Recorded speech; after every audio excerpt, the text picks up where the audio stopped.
Hey guys, I'm back with your UFC Fight Night Perth Reyes versus Olberg predictions. Opening up the card, we have Luna Lookboom versus Alexia Tainara. This is just a really tough fight to predict, but I'm gonna go Luna Lookboom by decision.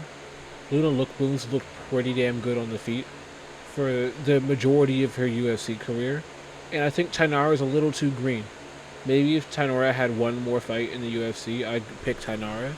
But she seems a little too physical, a little too excited to be in the UFC, and I think she's gonna be looking great early on and then gas herself out and lose a 29-28 decision. Next up, we have Elisha Elysion versus Brando Pericic. I actually know nothing about either of these fighters right now. Let me Yeah, no. Elysium's making his debut. Who's this guy? Brandao. I'm looking him up real quick just to make sure. Yeah, no, I actually don't know anything about this guy. They're both making their debuts. Uh, honestly, I'm just gonna. You gotta go with Brandao just because he's bigger. Like he's way bigger. They have uh, basically the same height, not height, record. They have the same record, but he's way taller. He's a little bigger, and he's the Australian guy, and they're gonna give the Australian guy a decent matchup in Perth. I hope so. This is actually a guess. I normally don't guess with these, but that fight completely took me off guard because I don't know who either of those dudes are. So my fault. I'm sorry. I wouldn't bet on that one, but I'm pretty sure it's gonna be a dog shit Brando win. Next up, we have Michelle Montague versus Luana Carolina. I'm gonna go with Montague because I don't believe in Luana Carolina at all. I still remember when she got flatline KO'd by Molly McCann not that long ago. I mean, it was 2.5 years ago, but still, it felt like not that long ago. I'm gonna go with Michelle Montague to win this one by decision. Luana Carolina looks. I, I think her name's like the Spider. Take that shit out. Don't disrespect Anderson Silva like that. Terrible striking, all over the place. She's just doing stuff. It's weird. But next up, we have Colby Thickness versus Josias Musasa. I'm going with Colby Thickness. They gave him a kind of hard fight in his debut, where I think he fought Alessandro Taporia. He fought Alessandro Taporia. They're gonna give him an easier fight this time, a fight that he can probably win. I think he's gonna win this one by close decision. It's gonna be a pretty fun one. Next up, we have Jamie Malarkey versus Rolando Bedoya, and I think Jamie Malarkey gets back into the win column. Rolando Bedoya is actually just bad. Like, I cannot stress enough. He is literally just bad. And Malarkey isn't horrible when he's not getting flatline KO'd. I mean, there was a point in time where he was looking like the tough guy of the division who was going to be ranked. He beat Michael Johnson, questionable decision. He beat, no, he didn't fight Medic, but let's see, he beat Javante Smith, Kama Worthy on the come up. Had a competitive fight with Forrest Ziam, a competitive fight with I forgot what's his name, who used to train with Adesanya, who fought Fiziev, and Fiziev wheel kicked him in round three. They had a very close fight, but yeah, no, Jamie Malarkey is not horrible, and I think he's gonna beat Rolando Bedoya. Next up, we have Cam Roston versus Andre Petrotsky, and I think this is gonna be a Petrotsky win. Cam Roston's not bad; he's actually pretty good as far as a regional prospect on the come up, but Petrotsky shows us from time to time he's not complete and utter dog shit. He can somewhat push a pace, and in this guy's debut is going to be relatively high up on the card for a debut, full arena. I don't like this for Cam Roston. Petrosky's not good at all. I think Petrosky, if he wins this, he's just going to out wrestle him, but I think this is the underdog pick to take. And then next up, we have Navajo Sterling versus Rodolfo Bellato.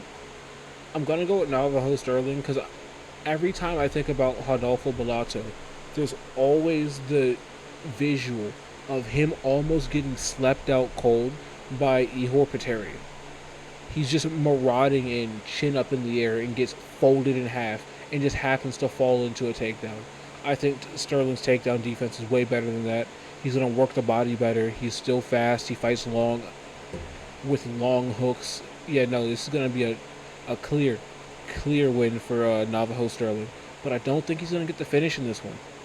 I think he's going to hurt him a few times, but he's just going to end up winning this one by a boring decision, with some exciting moments here and there. Next up, opening up the main card, we have Tom Nolan versus Charlie Campbell. Now, this was supposed to be against Evan Elder, but I'm not going to be mad that Charlie Campbell's stepping up, and I think Charlie Campbell got this one.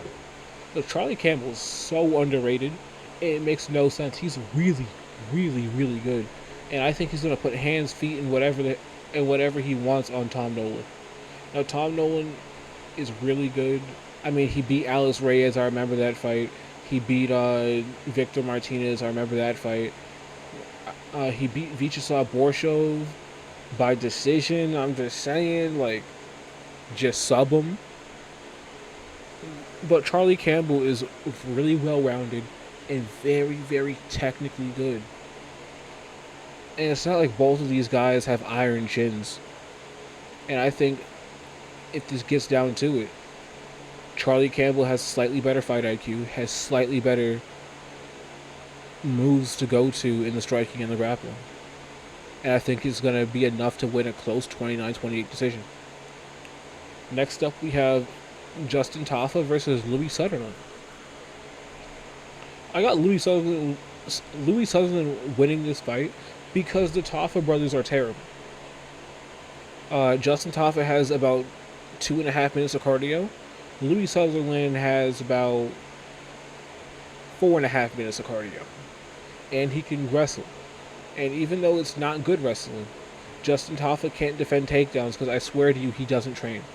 I think this is going to be the send-off for Justin Tafa. And I'm kind of glad that Junior Tafa's not in a co-main event. Next up, we have Jake Matthews versus Neil Magny.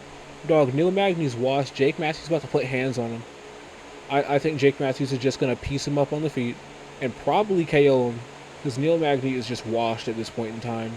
This isn't going to be Mike Malott where he looks unstoppable for 14 minutes and gasses out in minute 15. Jake Matthews isn't slowing down. He's going to just KO Neil Magny with a disgusting boxing combination, or he's going to survive to a decision.